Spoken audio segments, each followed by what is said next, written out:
नमस्कार, स्वागत है आपका। मैं हूं आपके साथ सुमित झा। बीजेपी के दबंग विधायक ढुल्लू महतो आखिरकार सलाखों के पीछे पहुंच गए हैं। महीनों तक पुलिस के लुका छिपी के बाद आज उन्होंने सरेंडर किया, जिसके बाद कोर्ट ने जमानत याचिका खारिज करते हुए ढुल्लू महतो को न्यायिक हिरासत में जेल भेज दिया है। बाघमारा विधायक ढुल्लू महतो पर शिकंजा, रंगदारी मांगने के मामले में भेजे गए जेल। यौन शोषण मामले में भी बढ़ेगी मुश्किलें।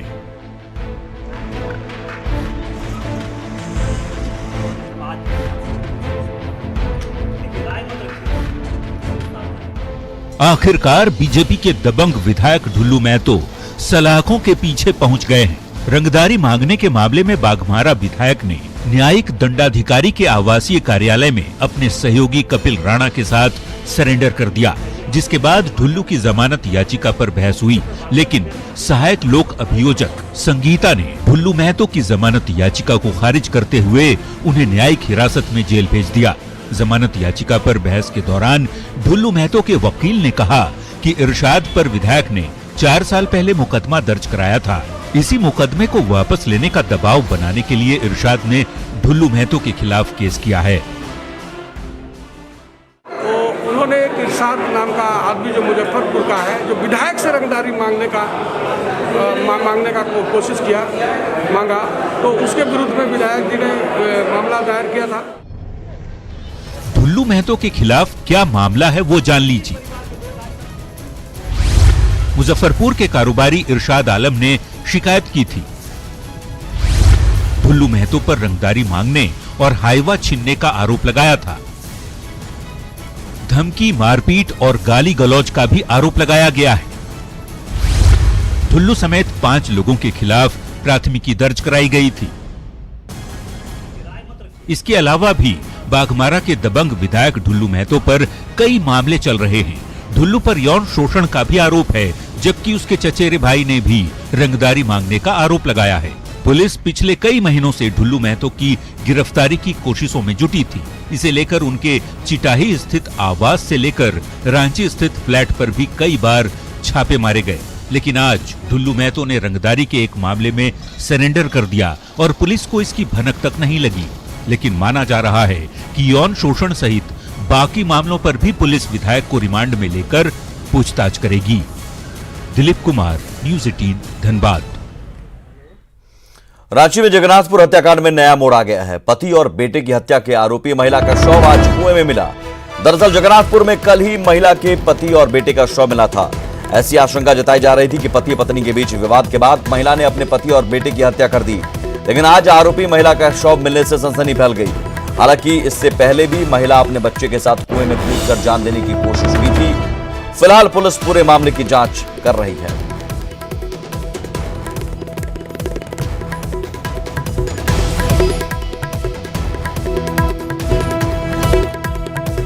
ओम प्रकाश हमारे साथ जुड़े हुए हैं। ओम प्रकाश, पूरी खबर बताएं और कितनी तह तक पहुंची है पुलिस इस पूरे मामले में?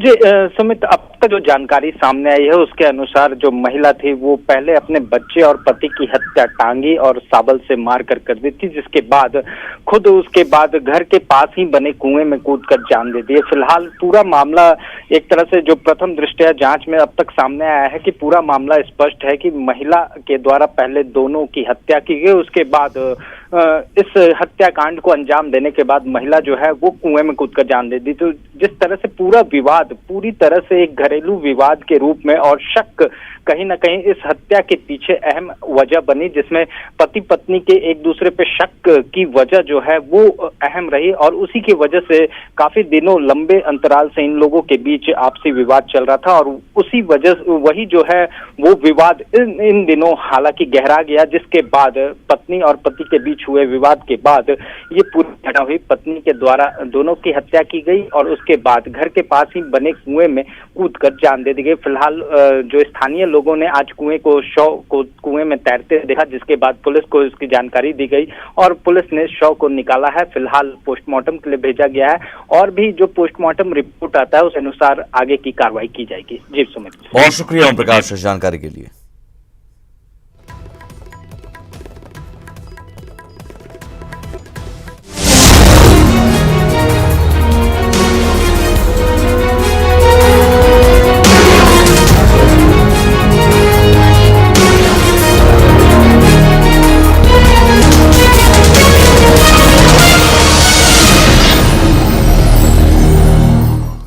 देश में कोरोना के बढ़ते प्रकोप के बीच पीएम मोदी आज एक बार फिर राज्यों के मुख्यमंत्रियों के साथ बैठक करेंगे।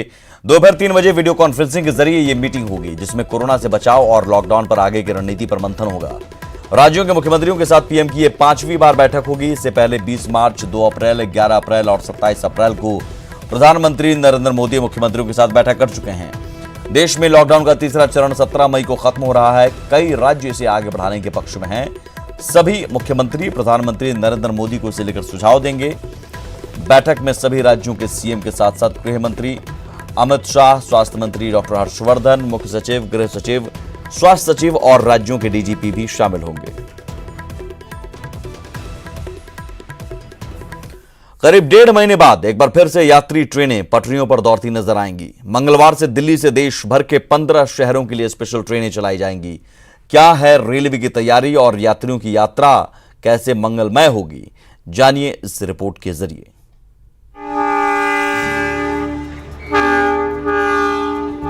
कोरोना बंदी के 1.5 महीने बाद सूनी पड़ी पटरियों पर फिर से छुक छुक गाड़ी दौड़ेगी। जी, मंगलवार से देश की राजधानी दिल्ली से 15 शहरों के लिए स्पेशल ट्रेनें चलाई जा रही हैं, जो निश्चित तौर पर फंसे हुए लाखों लोगों के लिए राहत भरी खबर है। लॉकडाउन की वजह से देश में बंद हुई रेल सेवा कल से शुरू होने जा रही है। कल यानी 12 मई से 15 जोड़ी ट्रेन को शुरू किया जाएगा। कल यानी मंगलवार से देश की राजधानी दिल्ली से 15 शहरों के लिए स्पेशल एसी ट्रेनें चलाई जा रही हैं। आईआरसीटीसी की वेबसाइट या फिर मोबाइल ऐप के जरिए ही टिकट मिल पाएगा, क्योंकि रेलवे स्टेशन का टिकट काउंटर बंद रहेगा और एजेंट को अनुमति नहीं है। यात्रियों के लिए तत्काल टिकट का विकल्प भी मौजूद नहीं होगा और स्पेशल ट्रेनों का किराया राजधानी एक्सप्रेस ट्रेन के बराबर होगा। टिकट रेट में किसी भी कोटे के तहत रियायत नहीं होगी।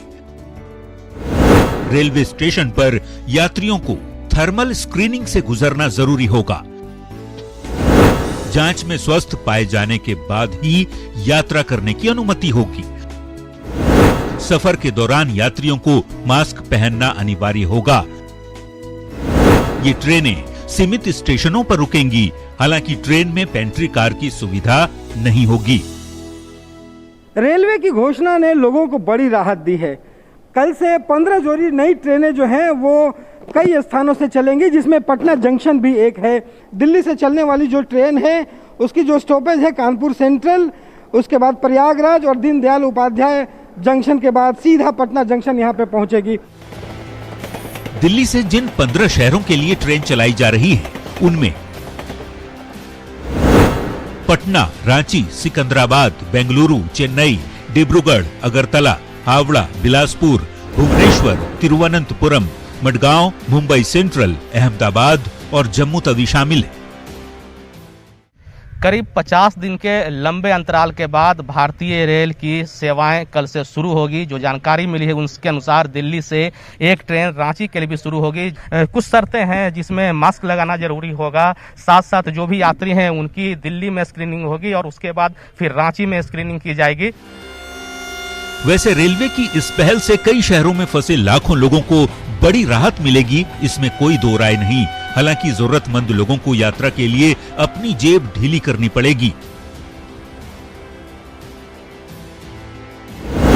लेकिन मजदूरों और कामगारों के लिए घबराने की जरूरत नहीं है, क्योंकि श्रमिक स्पेशल ट्रेनें पहले की तरह ही चलती रहेंगी और मजदूरों से बिना किराया लिए ही उन्हें उनके शहरों तक पहुंचाया जाएगा। तो मंगलवार से शुरू हो रही मंगलमय यात्रा वाकई लाखों लोगों के लिए राहत भरी खबर है। ऐसे लोग जो अपनों के बगैर कई हफ्तों से जहां तहां फंसे हुए हैं, उनके लिए रेलवे की ओर से जिन 15 रूटों के लिए ग्रीन सिग्नल दिया गया है, उनके लिए तो जिंदगी का सिग्नल भी मानो ग्रीन हो गया। न्यूज 18 के लिए दिल्ली से पवन गौड़, पटना से रवि एस नारायण और रांची से उपेंद्र के साथ ब्यूरो रिपोर्ट। कल से शुरू हो रहे रेल सेवा का टिकट सिर्फ ऑनलाइन मिलेगा। स्टेशन स्थित काउंटर पर किसी भी प्रकार की टिकट उपलब्ध नहीं रहेगी। रांची रेल मंडल के परिचालन मैनेजर नीरज कुमार ने बताया कि दिल्ली से रांची आने वाली ट्रेन ही फिर वापस दिल्ली जाएगी। सभी यात्रियों को कोरोना को लेकर नियमों का पालन करना अनिवार्य होगा। रेलवेज का 15 जोड़ी ट्रेनों का है, उसमें से रांची भी एक नॉमिनेटेड स्टेशन है। रांची रेल मंडल के तरफ भी दिल्ली से चल के रांची गाड़ी है और रांची से भी दिल्ली की तरफ जाएगी। इसके अलावा दूसरा इन्फॉर्मेशन ये है कि आज शाम में 4 बजे से 16 आवर्स से IRCTC के माध्यम से टिकट की बुकिंग की शुरुआत की जाएगी और काउंटर से किसी प्रकार का टिकट नहीं दिया जाएगा। जो भी पैसेंजर्स होंगे उनको वैलिड टिकट के साथ से रहेंगे तभी उनको ट्रेन में बोर्ड करने दिया जाएगा और उनके जो सिम्टम्स होने चाहिए एसिम्टोमेटिक होने चाहिए, मतलब कोई सिम्टम्स विजिबल नहीं होना चाहिए जो कोविड रिलेटेड है, वैसे लोगों को दिया जाएगा। साथ ही जो कोविड रिलेटेड जो प्रोटोकॉल है जैसे कि मास्क पहनना है, हाथ सैनिटाइज करना है, ये तमाम तरह के जो प्रिकॉशंस लेने हैं वो उनके साथ जो डिपार्चर होगा रांची से तो ये किया जाएगा। कोरोना को लेकर केंद्र सरकार की नई डिस्चार्ज पॉलिसी फिलहाल झारखंड में लागू नहीं होगी, यानी अब कोरोना मरीज तब तक पूरी तरह ठीक नहीं होगा उसे डिस्चार्ज नहीं किया जाएगा।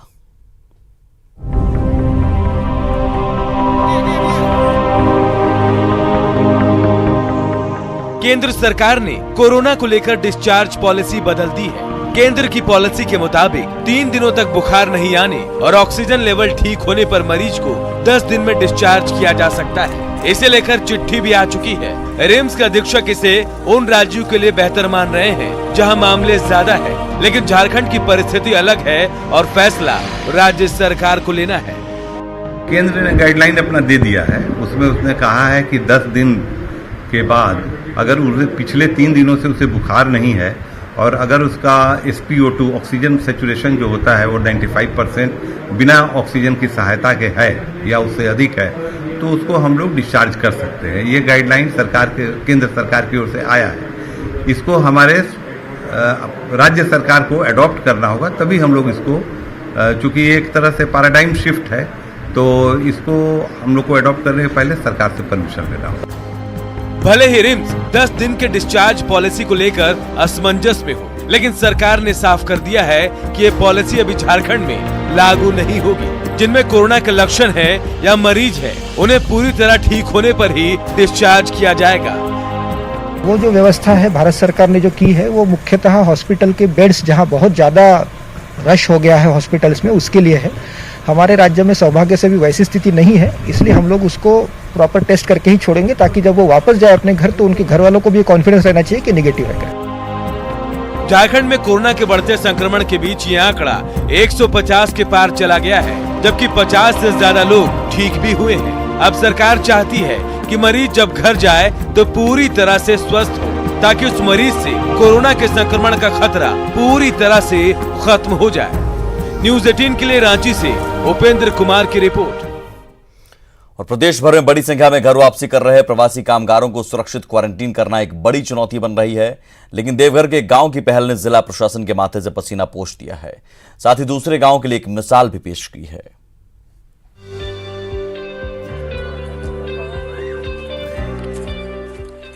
देवघर के 12 पंचायत का विश्वानी गांव आपसी सूझबूझ से कोरोना काल में एक मिसाल पेश कर रहा है। दरअसल दूसरे गांव की तरह विश्वानी गांव में भी गुजरात के सूरत से करीब 12 कामगार अपने घर लौटे, लेकिन यहां ग्रामीणों ने सूझबूझ दिखाते हुए सभी प्रवासियों को अपने घर की बजाय गांव में ही क्वारंटीन सेंटर बनाकर वहां ठहरा दिया। प्रवासियों के परिवार भी मानते हैं कि संक्रमण से बचाव के लिए यह कदम बेहद जरूरी था। बेटा आया से सूरत से भूखे प्यासे एकदम बस से तो गाछ लग दिल से घर में एक टाइम रहे से हम सब बीमारी फैल से डर लगे से तब हम लोग मुखिया वगैरह मिल करके ऐसे ही इन लोग को बाहर में व्यवस्था की और फिर एक रूम खाली करवा करके यहाँ रखने का व्यवस्था किए हैं और ये लोग भी हम लोगों की बात को मान रहे हैं। तारीफ की बात यह है कि क्वारंटीन सेंटर की पूरी व्यवस्था बिना किसी सरकारी मदद के ग्रामीणों ने ही संभाल रखी है।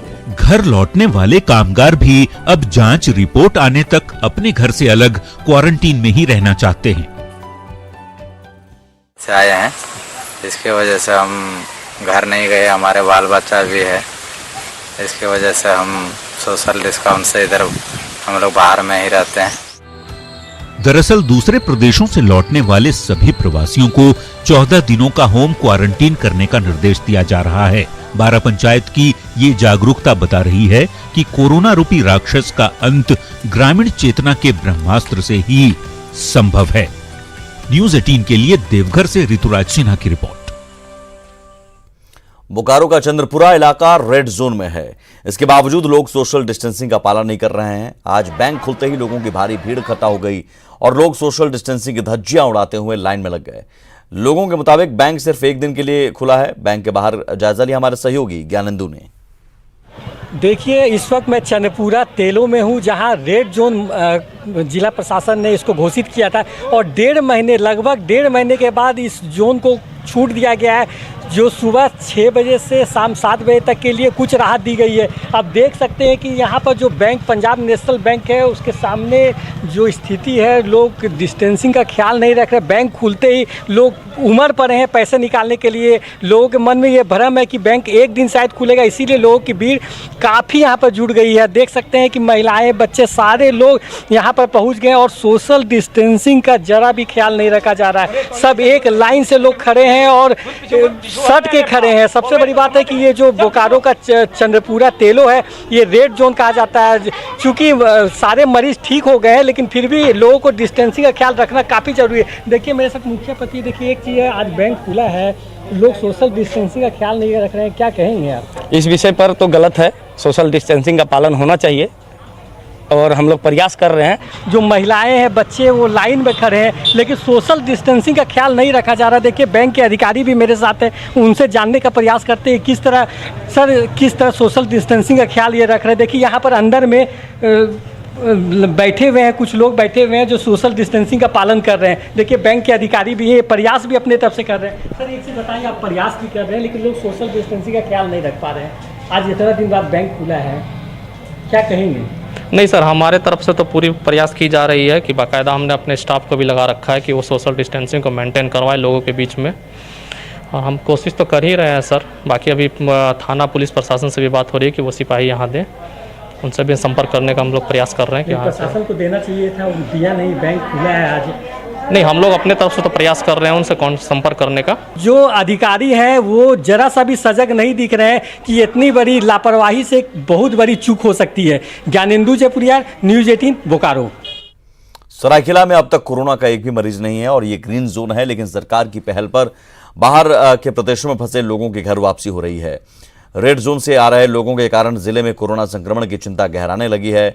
गढ़वा में एक साथ 20 प्रवासी के कोरोना पॉजिटिव सामने आने के बाद जिला प्रशासन की चिंता बढ़ गई है। डीसी बाहर से आने वाले मजदूरों पर नजर बनाए हुए हैं, वहीं क्वारंटाइन सेंटर में सैंपल लेकर जांच जारी है।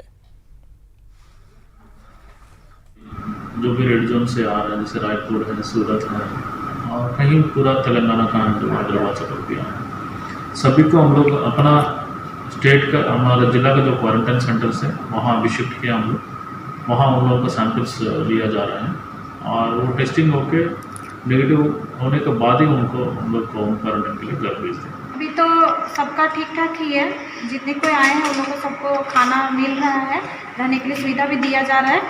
साथ में कुछ प्रॉब्लम है तो उन लोग का मेडिसिन वगैरह सब भी दिया जाता है। लोहरदगा में कोरोना वायरस के संक्रमण की रोकथाम के लिए लॉकडाउन के बीच जहां महिलाओं में जागरूकता और नियम के पालन करती दिख रही हैं महिलाएं, वहीं पुरुष और युवा वर्ग बेपरवाह नजर आ रहे हैं। यही वजह है कि लोहरदगा के शहरी क्षेत्र में पुलिस प्रशासन अब लाठी उठाने को मजबूर है। सुरक्षा में जुटे जवान लोगों को मास्क लगाने सहित सुरक्षा नियमों के पालन करने के लिए आग्रह कर रहे हैं। पब्लिक में अभी भी जागरूकता की कमी हो रही है। इस जागरूकता के लिए हम लोग हर संभव प्रयास कर रहे हैं कि लॉकडाउन में रहे, पब्लिक की सुरक्षा में रहे, ये कोरोना वायरस से बचे। और हम लोग हमेशा जो भी पब्लिक होता है उसको समझाया जाता है कि आप मास्क लगा के चलिए। इस वक्त एक बड़ी खबर आ रही है। दुमका में डबल मर्डर से सनसनी फैल गई। बुजुर्ग दंपति की गला रेत कर हत्या कर दी गई है। काठीकुंड थाना क्षेत्र के जमनी गांव की घटना है। घर से कुछ दूरी पर ही दोनों के शव मिले हैं। जांच में पुलिस जुट गई है। बुजुर्ग दंपति की गला रेत कर हत्या की गई है।